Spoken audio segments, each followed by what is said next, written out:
المصطفى واجعل رب العالمين وبعد اللهم صل وسلم وبارك وعلى آله وصحبه. Bapak Ibu yang saya hormati serta santri-santriah yang kami banggakan, alhamdulillah atas izin Allah pada pagi ini kita kembali melanjutkan dars kita dalam fan ilmu al-qawaid al-fiqhiyah al-ashbah wan nadhair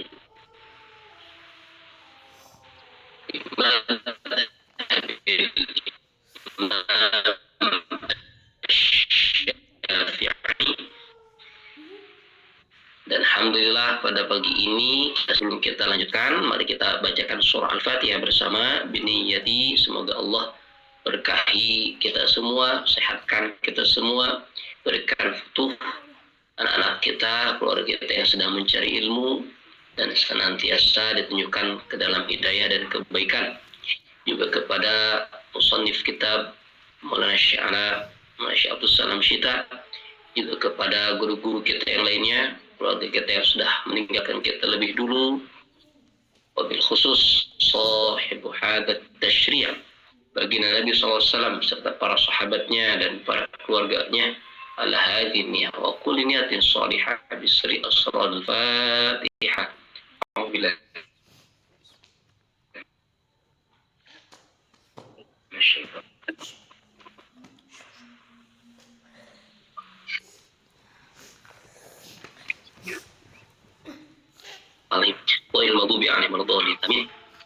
Bismillahirrahmanirrahim. Qala al-musannif rahimahullahu ta'ala nafa'ana Allah bi'ulumihi wa bisairi 'ulumi masyayikhina fid dharain amin.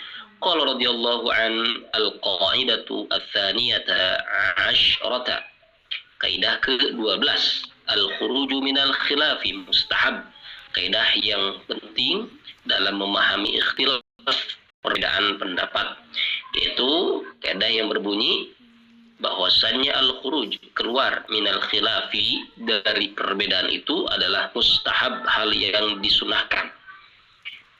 Contoh 1, 2, 3 kemarin sudah 1 dan 2 ya. Yang ketiga belum. Nah, yustahabbu mashu jami'ir ra'si fil wudu. Disunahkan membasuh semua kepala dalam wudu. Mura'atan atau mura'atan liman aujabahu, sebagai penghormatan atau sebagai untuk sama sepakat terhadap atau bagi mereka yang mewajibkannya.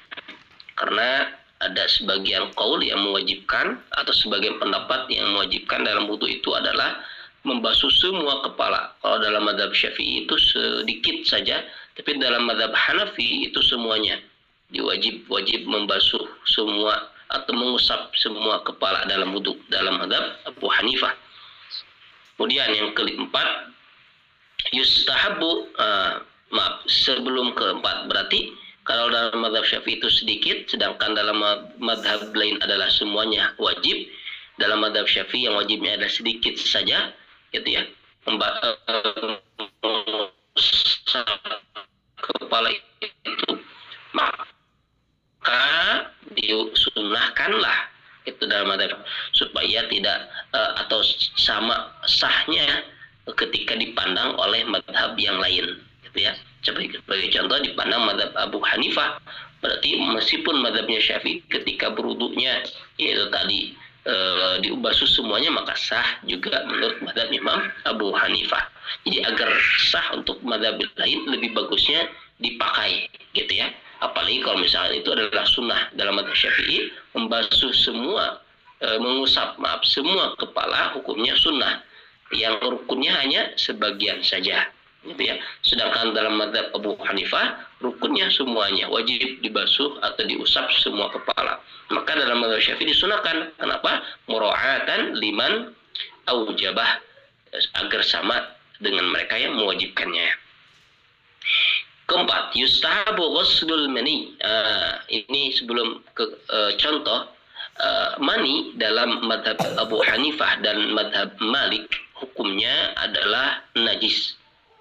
Sedangkan dalam madhab Syafi'i dan madhab Imam Ahmad bin Hanbal hukumnya adalah tahir, suci, tidak najis.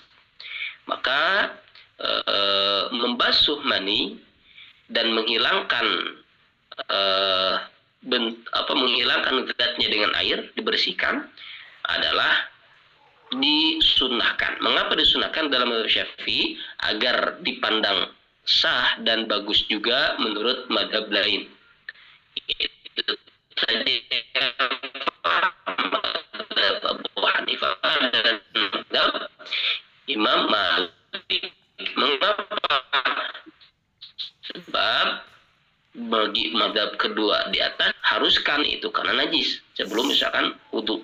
Tapi dalam mazhab Syafi'i dan mazhab Ahmad bin Hanbal hukumnya tidak najis melainkan suci. Tapi alangkah lebih bagusnya ketika dibersihkan. Mura'atan liman qala binajasatihi, agar sama itu, agar sesuai sepakat dengan mereka yang mengatakan itu adalah najis. Contoh kaidah al-khuruju minal khilafi mustahab, keluar dari perbedaan adalah dianjurkan, disunnahkan. Wahakala. Contoh kelima adalah kaidah atau furu yang berjudul yustahabbu tabyitun niyyah fi siyafin nafli min qablil fajri. Disunahkan membaca niat sebelum fajar, ya, dalam puasa sunat disunnahkan. Sedangkan dalam puasa wajib semua ulama sepakat, yaitu sebelum fajar, sebelum subuh membaca niatnya dalam puasa fardhah, dalam puasa yang wajib. Namun dalam puasa sunnah, mazhab Maliki mengatakan bahwasanya wajib membacanya setiap puasa, baik wajib ataupun sunnah, itu dibacakan niatnya atau dihadirkan niatnya itu sebelum subuh.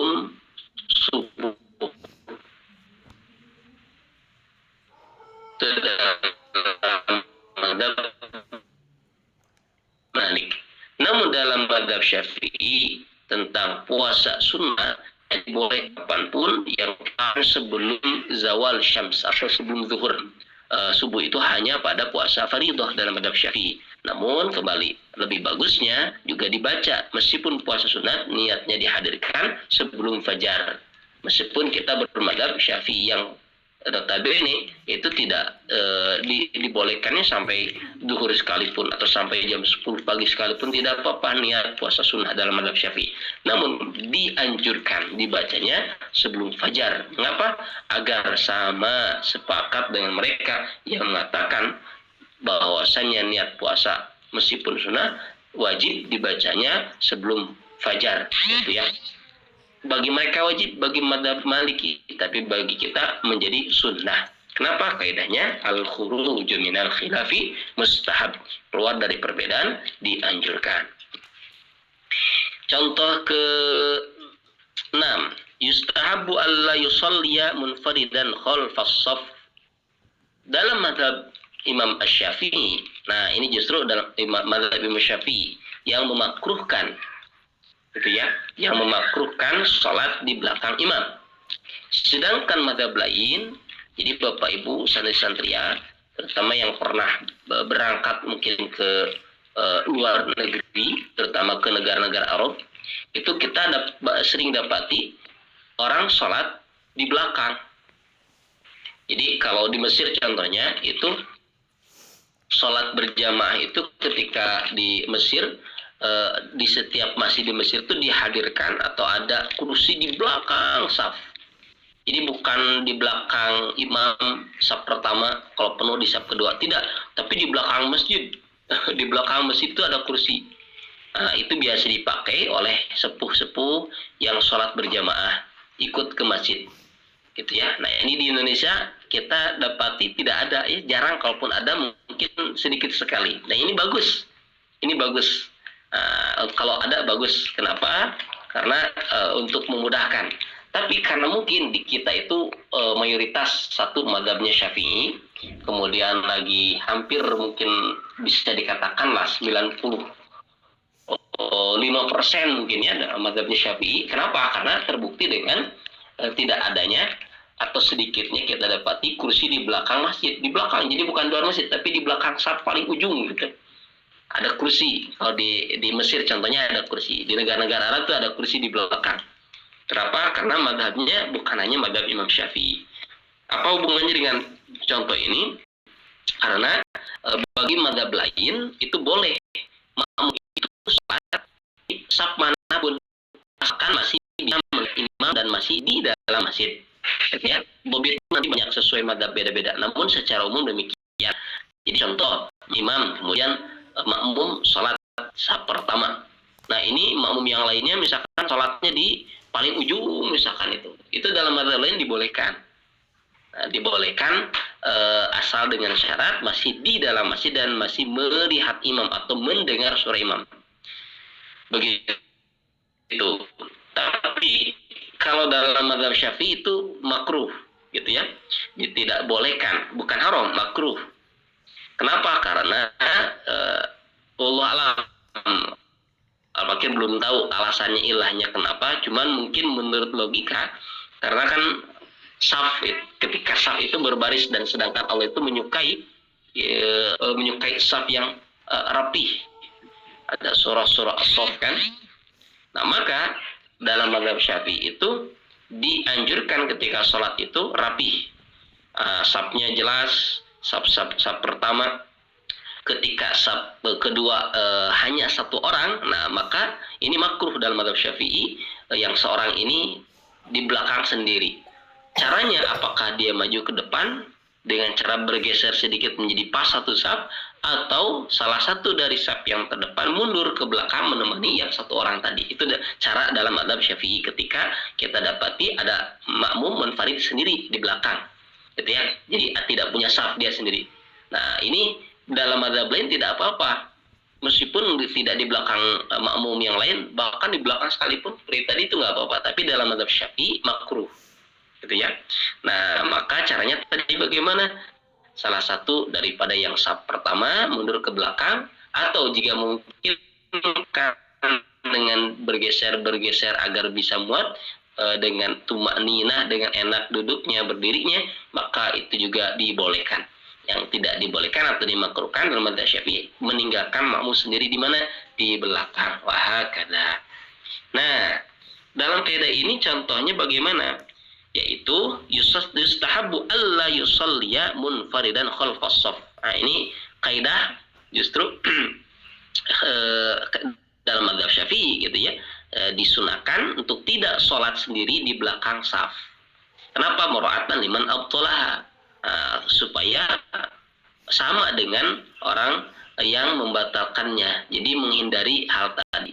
Kenapa? Sebab dalam mazhab Syafi'i ada ulama bahkan yang membatalkan.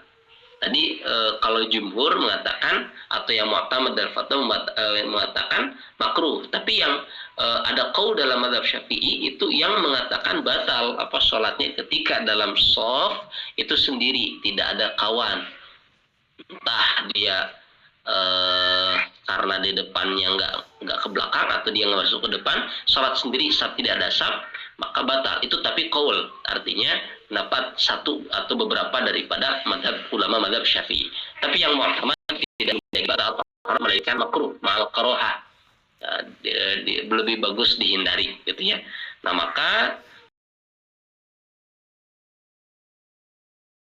kita dapati ternyata hanya sendiri, mungkin kita yang mundur atau diajak ke depan biar satu saf bersama. Wahakadha.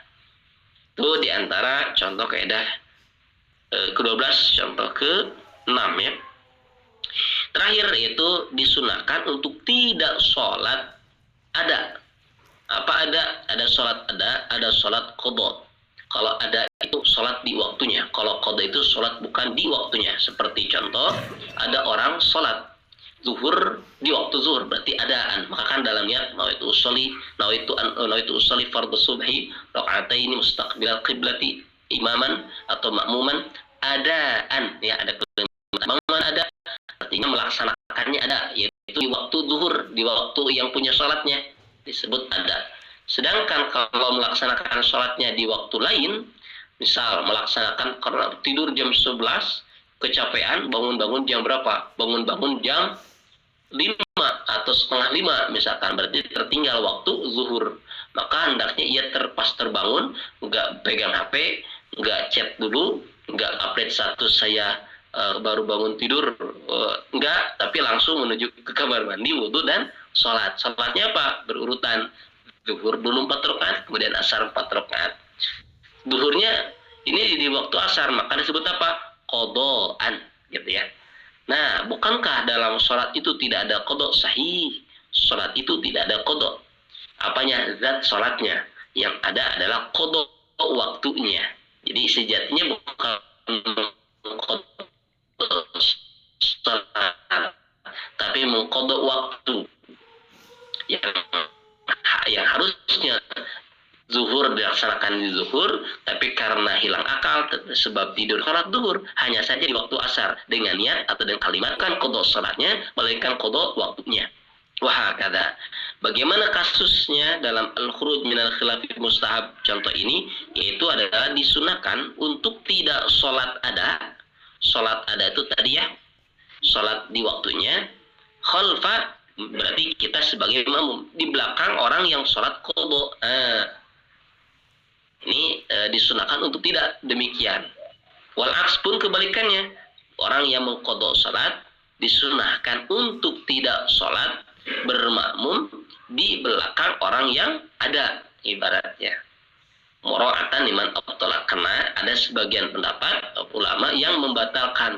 Kenapa? Karena beda niat, ini mah ada, itu mah qadha. Maka itu nyambung kasarnya gitu. Kata siapa? Kata sebagian ulama tadi. Maka disunahkan untuk tidak gitu.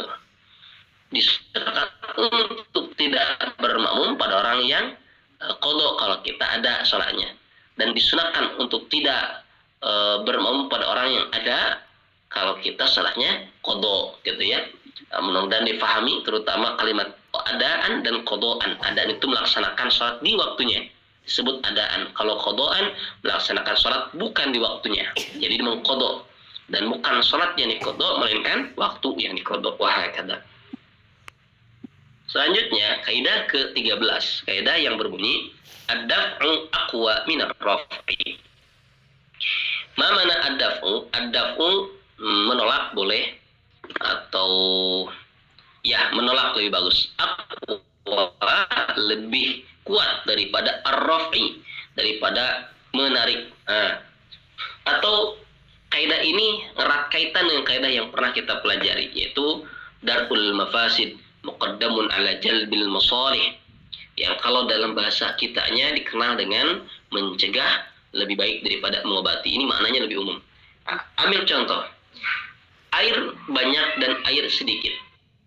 Air banyak di atas 2 kulah, air sedikit kurang dari 2 kulah. 2 kulah takarannya berapa? Berapa liter 2 kulah itu ya? Kurang lebih 200 liter ya, 2 kulah itu. Karena belum ada takaran waznul islami gitu dalam fikih Islam itu berbeda pendapat tentang takaran, karena belum ada takaran yang sifatnya apa ya disepakati oleh semua lah, ibaratnya demikian. Maka takriban ada yang mengatakan sekian, wah ada 200 kurang lebih liter disebut dalam 2 kulah.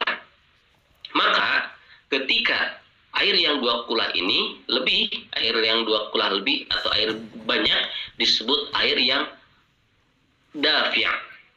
Apa dafi'? Satu, dia itu bisa menghilangkan najis. Dan yang kedua, dia itu karena banyak. Saya ulangi, dafi' itu apa maknanya?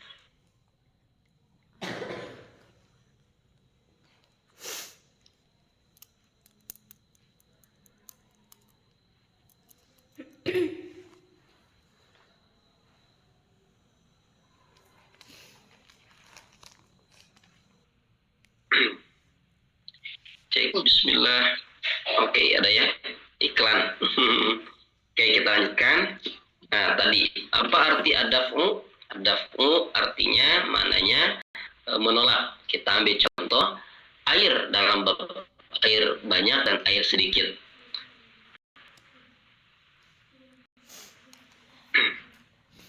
Ada ya? Oke. Bagaimana air yang banyak? Air banyak itu air di atas 2 kula. Sifatnya rofi dan dafi. Apa rofi? Menghilangkan najis. Dengan air tersebut kita bisa apa? Kita bisa bersuci, kita bisa wudhu. Dan juga dafi. Apa dafi?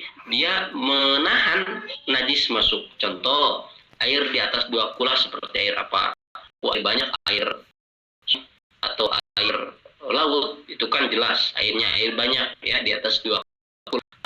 Sifatnya bisa kita perlu dengan meskipun tidak menutup kemungkinan di sungai itu ada santri banin yang berkah. Air sungai mengalir ya, ujung hulu sungai santri banin lagi buang berkah. Nah, di tengah-tengah sungai di santri yang lain sedang wudhu misalkan. Nah, boleh tidak? Nah, kalau memang air tersebut adalah kathir, maka sifatnya dafi, bisa berwudu dengan air tersebut dan juga tidak menghalangi untuk atau bisa menjauhkan atau menghalang dari najis. Kenapa? Karena banyak airnya, gitu ya. Wah, kada berbeda dengan air yang rofi. Air yang rofi ini dia hanya bisa menghilangkan najis tanpa bisa. Airnya air sedikit dalam gelas. Ketika air dalam gelas atau air dalam sebotol gelas atau sebotol apa namanya? Sebotol ya, bukan sebotol gelas, sebotol berarti ketika berwudu dengan air sebotol tersebut berarti airnya sedikit, air di bawah 2 kula. Maka ketika berwudu bisa, tapi ketika ada najis punten kecelak we, tai cacat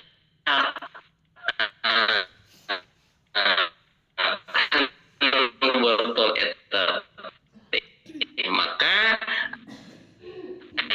air tersebut sudah tidak bisa dipakai wudhu lagi. Kenapa?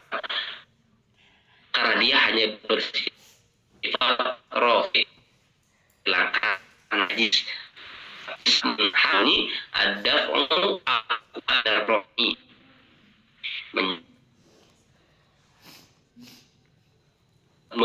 memberikan maslahat gitu ya tadi.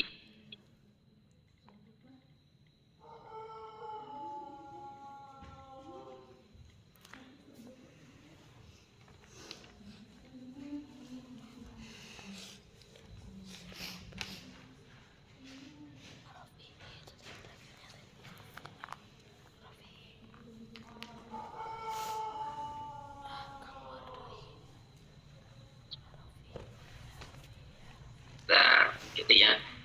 Oke, kita lanjutkan kaidah selanjutnya.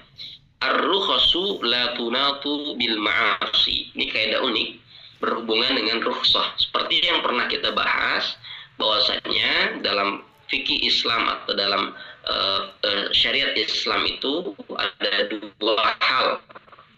Ada yang disebut dengan azimah dan ada yang disebut dengan rukhsah. Apa azimah? Azimah adalah hal asasi, hal pokok yang Allah berikan atau Allah taklifkan kepada mereka yang sudah terkena taklif yang balik. Di antaranya sholat zuhur 4 rakaat, sholat asar 4 rakaat. Itu adalah azimah, hal yang asas, hal yang pokok. Namun ada juga yang disebut dengan rukhsah, keringanan. Apa rukhsah keringanan? Sholat zuhur yang 4 bisa menjadi 2. Sholat asar yang 4 bisa menjadi 2 dengan ketentuan tertentu. Kemudian dalam rukun sholat itu azimahnya adalah berdiri. Bagi yang tak mampu berdiri maka ada rukhsah, boleh sambil duduk. Puasa itu azimahnya tidak makan daripada subuh sampai maghrib. Tapi ada rukhsah. Apa keringanannya? Bagi mereka yang bepergian atau sakit dan lain sebagainya. Jadi difahami ya azimah dengan rukhsah, karena kaidah ke-14 ini berbicara tentang rukhsah. Rukhsah jamaknya adalah ar-rukhas. Ar-rukhasu, keringanan-keringanan dalam syariat, la tunatu, tidak diberikan bil ma'asi, terhadap orang yang bermaksiat.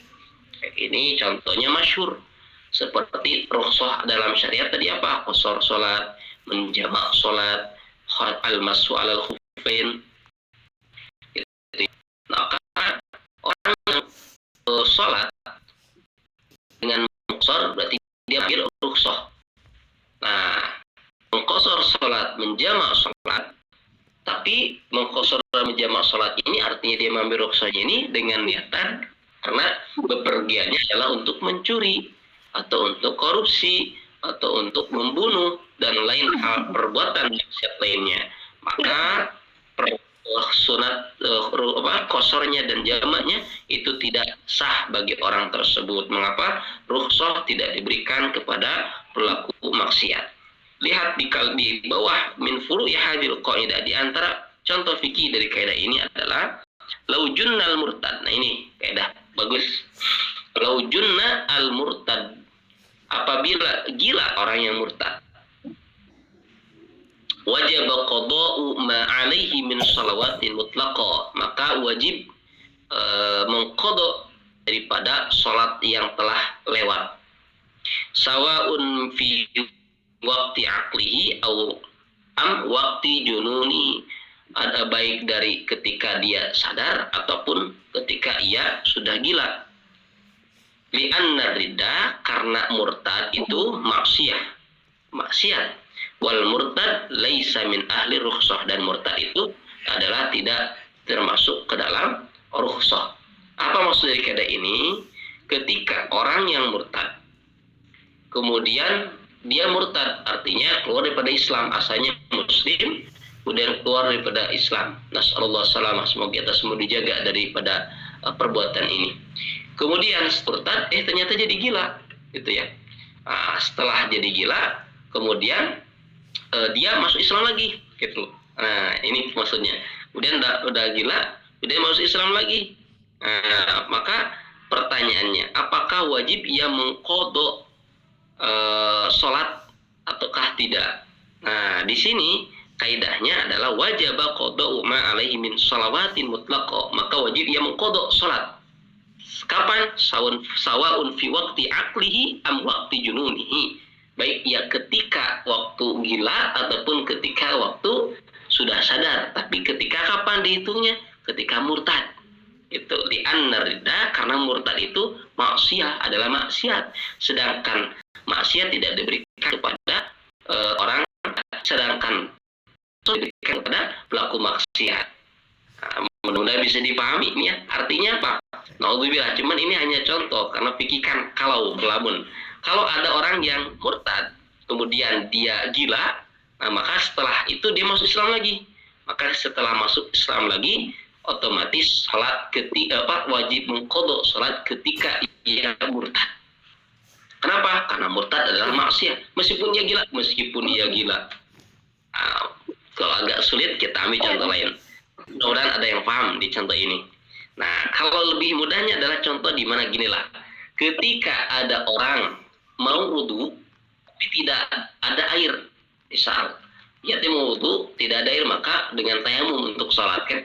Nah, maka ketika sudah tayamum dia stres gitu. Karena gini Islam teh kudu debu nih. Saya udah pakai skincare, saya sudah pakai bedak yang mahal. Karena mau sholat gak ada air, harus tayamum ke debu, sedangkan skincare atau kulit saya ini anti debu, jangan kedebuan. Wah, saya benci Islam. Ternyata Islam itu udah tidak bagus buat kulit saya, misal gitu ya, misal. Kemudian dia murtad, misal. Kalau ada yang seperti itu, misal. Setelah murtad, dia dapat hidayah. Apa hidayah? Ngucur air, misalkan ada air, atau dapat hidayah dengan cara lain. Istighfar misalkan dikasih tahu, maka dia masuk Islam lagi, misal. Tadi setelah tayamum, tadi sudah tayamum. Tadi ia sudah tayamum sebelum murtad, artinya berarti dia sholat gitu kan. Nah setelah sholat dia murtad karena tadi alasannya.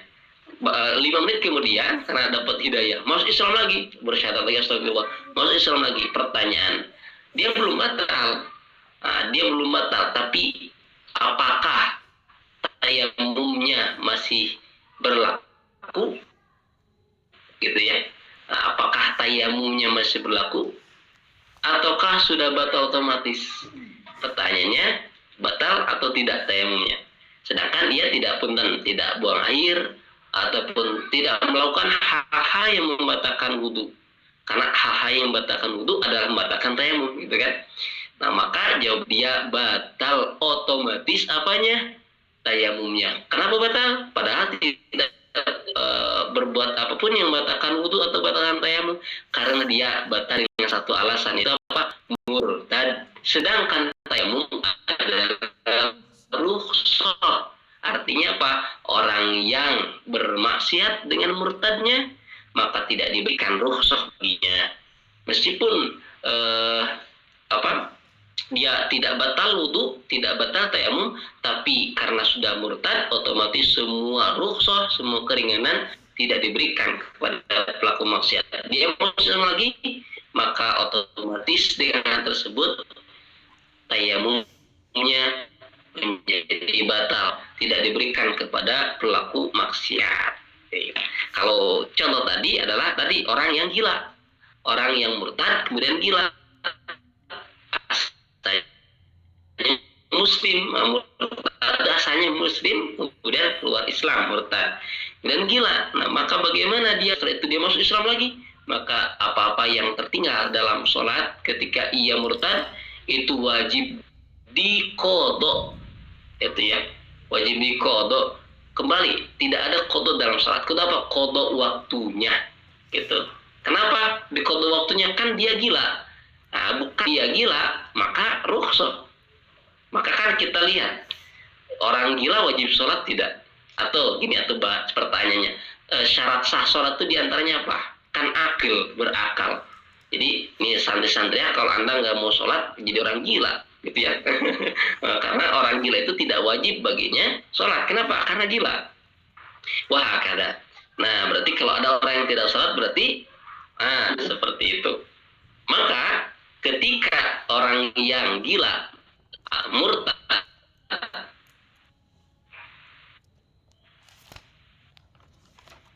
ketika Islam lagi, berarti kan ketika masuk Islam lagi berarti dia udah sadarnya, udah tidak gila lagi. Nah, maka orang yang seperti ini wajib banyak yang lewat. Sholat apa? Karena rukhsah. Karena sholat kenapa? Rukhsah. Tapi alasannya bukan karena gilanya, tapi karena dia murtad. Maka murtad adalah maksiat. Dan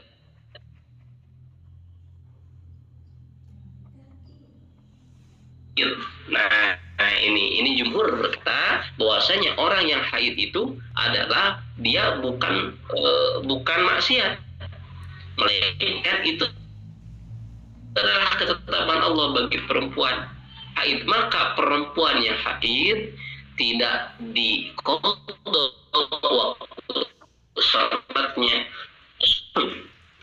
itu ya. Ketika haid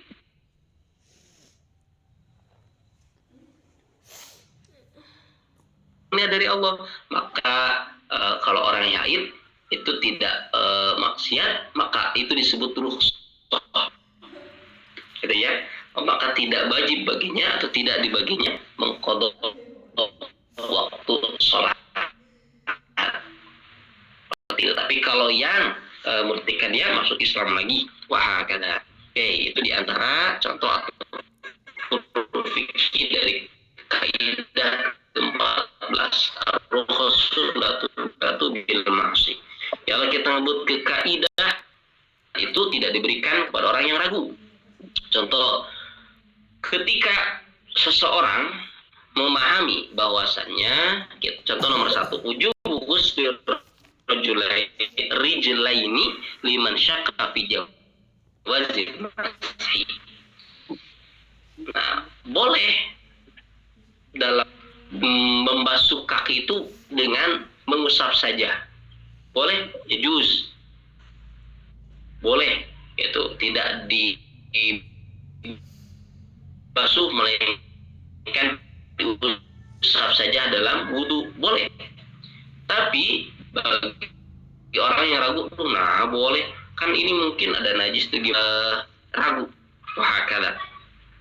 Ini maaf, ini menurut Al-Fakir kayaknya bukan wujub ghuslir rijlain liman syakka fi jawazil masih, bukan, tapi mungkin wujub ghusli bab khuf ya, wujub ghusl khuffain liman syakka fi jawazil masih. Mungkin demikian gitu ya. Mungkin ragu ketika mengusap khuf, maka boleh khuf itu dicuci sekaligus atau dibasuh gitu ya.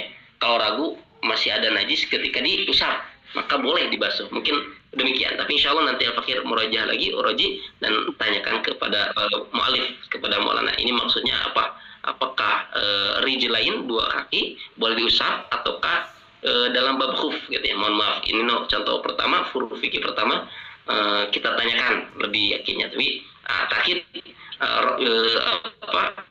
saya memandang sepertinya al-khuffain, bukan dalam masalah wudu rijlain gitu ya. Wah, tapi insya Allah nanti kita murajaah lagi. Ini garis bawahi poin 1 furu fikih poin 1 dari kaidah ke 15. Tapi kalau kaidah keduanya atau furu keduanya ini difahami, yaitu apa? Wujubul itmami liman syakka fi jawazil qasri. Orang misalkan ketika dia bepergian jauh, kan boleh baginya mengqasar salat gitu ya. Karena itu adalah rukhsah. Namun asa salat kok yang 4 jadi 2 cenah gitu nya. Asa catat biar lagi jadi 2, maka mangga uyos. Bahkan bagi yang ragu wajib salatnya 4 gitu ya. Jadi kalau ragu salat 2 takut tidak terima, wajibnya apa? 4. Mengapa? Karena ibadah itu harus dilakukan dengan penuh keyakinan. Maka itu diantara contoh furu fikih persoalan masalah dalam kaidah ke-15, rukhsah tidak diberikan kepada orang yang ragu. Wah, kata. Kita lihat kaidah ke-16. Kaidah ke-16, kaidah yang berbunyi ar-ridha bisyai' ridon bima tawallada anhu. Ini kaidah unik. Ridho terhadap sesuatu, maka ia juga ridho terhadap apa-apa yang lahir daripada sesuatu tersebut. Seperti contoh, ini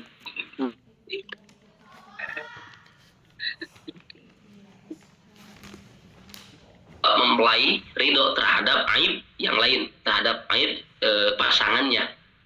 Mungkin punten pasangannya ini adalah sebelum menikah itu ketika ta'aruf, ketika khitbah disampaikan, saya punya aib, yaitu misalkan di kakinya ini harus disampaikan gitu ya. Nah, ini harus disampaikan ketika punya kekurangan secara fisik misalkan, dan sebagainya, ini harus diungkapkan kepada pasangan.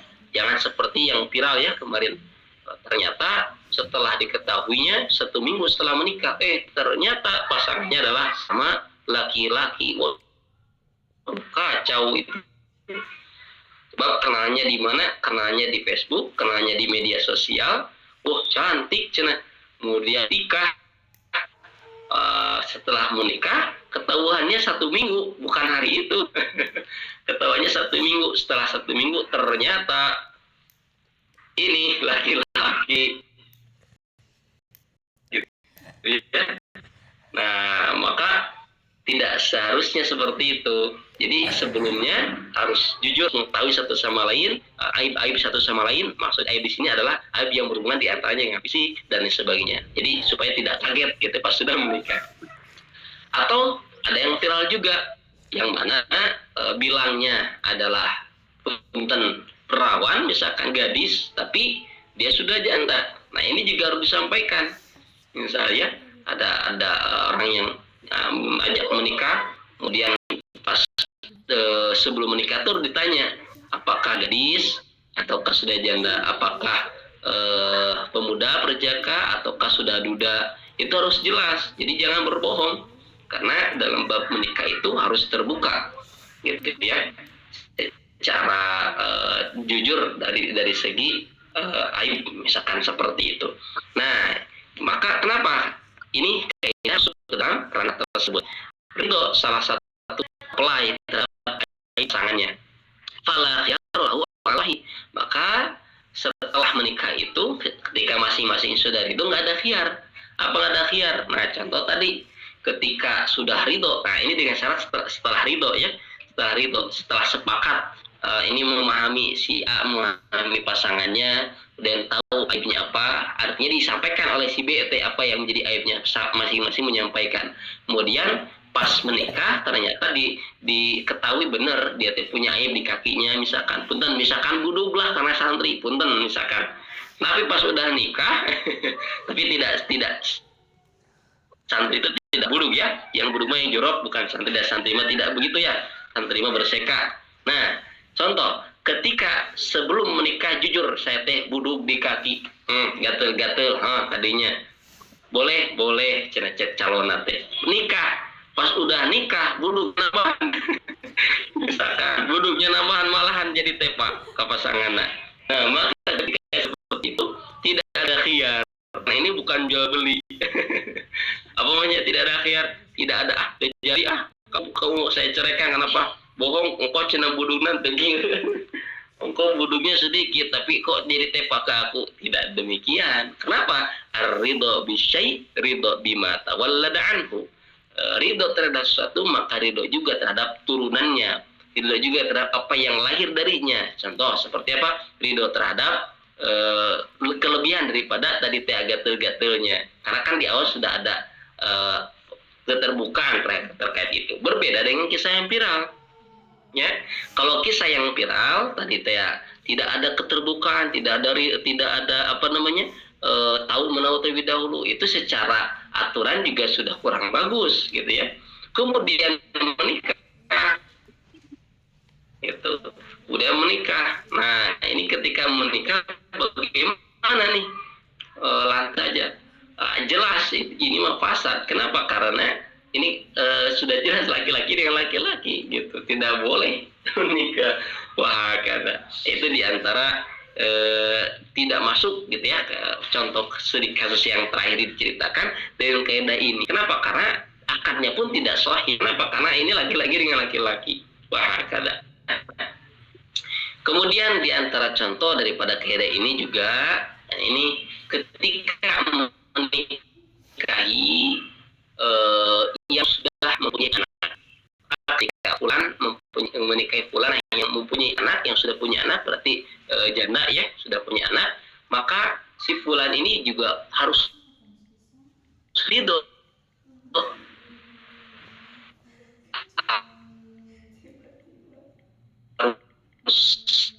sedia menerima anak daripada istrinya atau tirinya. Jangan sampai hanya mencintai saja dirinya, gitu ya. Nah, tidak demikian. Kenapa? Karena ar-ridho bisyai ridho bima tawallada. Ridho terhadap suatu maka ridho terhadap turun. Nah, seperti contoh bab madmadah dan al-istinsyaq, berkumur dan memasukkan air ke hidung tanpa mubalaghah, tanpa berlebihan. Ketika wudu dan ia berpuasa boleh, berkumur boleh, asalkan tidak berlebihan. Apa berlebihan? Banyak air di kumurnya, di mulutnya berkumur sampai dengan sengaja yang kata biar lepas daga, itu membantah jelas. Tapi ini hanya sekedar untuk melaksanakan sunnah, berkumur air sedikit, ya, tanpa mubalaghah, tanpa berlebihan, ya ternyata mungkin ada yang masuk ke dalam, maka tidak membatalkan wudu. Kenapa? Tidak membatalkan puasa, maaf. Kenapa? Karena dia tidak ada mubalaghah. Kecuali kalau mubalaghah, apa mubalaghah? Berlebihan, berkumurnya lama, airnya banyak, apalagi kalau dengan sengaja. Nah, diminum itu mah jelas membatalkan puasa. Wah, termasuk orang yang ketika ihram. Mudah-mudahan Allah izinkan dalam waktu dekat kita semua bisa memakai baju ihram. Amin ya rabbal alamin. Artinya manasik atau mungkin manasik umrohnya latihan nggak apa-apa. Tapi mudah-mudahan sebentar lagi kita bisa berangkat umroh atau haji. Amin rabbal alamin. Nah, ketika memakai baju umroh, ternyata Bapak Ibu santri-santri sebelumnya pakai wangian. Setelah pakai wangian, pakai baju pakai baju umroh. Tentunya sudah mandi dulu, sudah dibersihkan dulu. Pas pakai baju umroh masih tercium wanginya dari wangian tersebut. Masih tercium. Apakah membatalkan ihram? Karena diantara yang membatalkan ihram yang harus membayar dam adalah memakai wangian sebelum melepas ihram atau sebelum tahallul gitu ya. Nah, maka ketika dipakainya minyak wangi tersebut sebelum ihram, dipakai sebelum ihram, dan ini hanya bekasnya saja, tidak mewajibkan bayar dam. Kenapa? Karena dipakainya sebelum ihram, gitu ya. Nah, tapi kalau dipakai setelah, jelas itu kena dam, kena denda. Nah, kaidah atau contoh ini maksud dalam kaidah ar-ridho bisyai' ridho bima tawallada anhu. Memakai ihram, dengan memakai ihram, maka sejatinya dia apa-apa yang sebelum pakai ihram, meskipun hadir, masih tercium atau masih ada ketika pakai ihram, maka tidak membatalkan ihram selagi itu dipakainya sebelum ihram, gitu ya. Ridho bisyai', ridho terhadap suatu, ridho memakai ihram adalah ridho bima tawalladahu, adalah ridho dengan apa yang lahir atau yang ada bersama dengan dirinya dari wangian atau dari apapun yang dengan pakai ihram menjadi batal. Tapi kan dipakainya atau digunakan sebelum berihram, maka ridho tidak batal atau tidak wajib, tidak bayar dam. Ada itu kaidah ke-16 dengan hurufnya.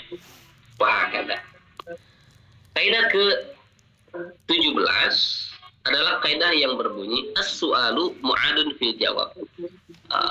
Pertanyaan itu adalah termasuk dalam jawaban. Nah, mu'adun termasuk fil jawabi dalam jawaban. Apa maksud dari kaidah ini? Bil misal yattabi'ul maqal, dengan contoh kita bisa pahami. Lalu qila lahu ala wajhil istighbar atolak tazawujata, seorang maka kau talak istrimu. Kemudian si fulan ini menjawab, nah iya. Nah, maka karena ikrar, hal tersebut dalam mazhab Syafi'i menjadi takdir, menjadi ikrar, menjadi persetujuan, menjadi pengakuan. Artinya meskipun diucapkan dengan canda sekalipun ataupun diucapkan dengan bohong sekalipun, maka turun talak dalam mazhab Syafi'i. Maka hati-hati dalam berkata talak, gitu ya. Meskipun itu canda, meskipun itu berbohong, tapi dengan kalimat tersebut sakral, gitu ya, maka turun talak. Nah, ini adalah as-su'al mu'adun fil jawab. Pertanyaan berada dalam jawaban. Jadi pertanyaannya itu adalah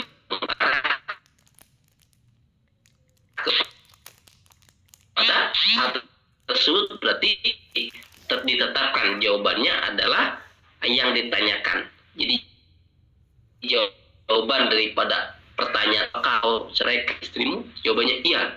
Itu diantara furu fikih kaidah ini. Kemudian ada contoh lagi furu fikih di mana wa minha masailul iqrar fa idza qala, ini banyaknya contoh ini atau kaidah ini dalam masalah atau dalam fikih iqrar. Dalam bab fikih ada bab iqrar, bab persaksian atau bab pengakuan, gitu ya. Li indaka al-fudina faqala nam. Contoh, saya berkata kepada, di sini ada Mas siapa? Mas Syahdan, Bapak Rois, Mas Syahdan. Saya punya uang di Mang Syahdan 1 juta. Ya, betul. Mang Syahdan bilang, iya. Nah, dengan bilang iyanya Mang Syahdan, maka benar. Apa artinya? Itu adalah ketetapan takrir dari beliau yang mengatakannya berarti saya punya uang di Mang Syahdan 1 juta. Mana bayar berarti. Daripada yang bertanya. Jangan sekaligus bilang iya atau tidak, tapi pahami dulu betul-betul perkataannya dilontarkan kepada kita. Wah, dia. Kemudian selanjutnya adalah kaidah yang berbunyi, sebentar kita perhatikan, Bapak Ibu izin ini mati ya. Ada waktu 4 menit lagi, izin. Ada kaidah yang berbunyi akifin qaulun. Kalau tadi ikrar dengan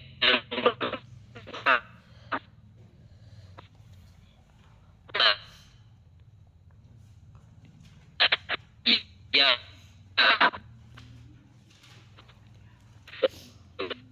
tidak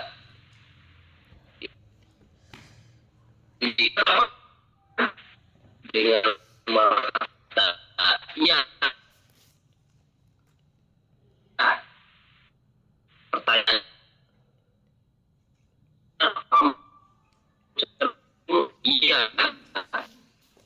betapa betul itu saya kalau satu juga benar yang iya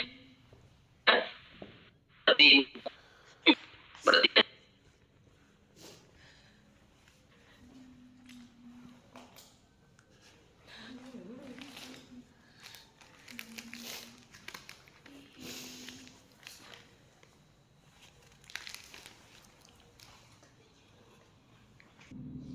insya Allah. Nah, maaf berumpun lagi ya. Kenapa ini terjadi barangkali gangguan. Terakhir, la yusabu disakirin qaul. Insya Allah kayak ini kita bahas di pertemuan besok.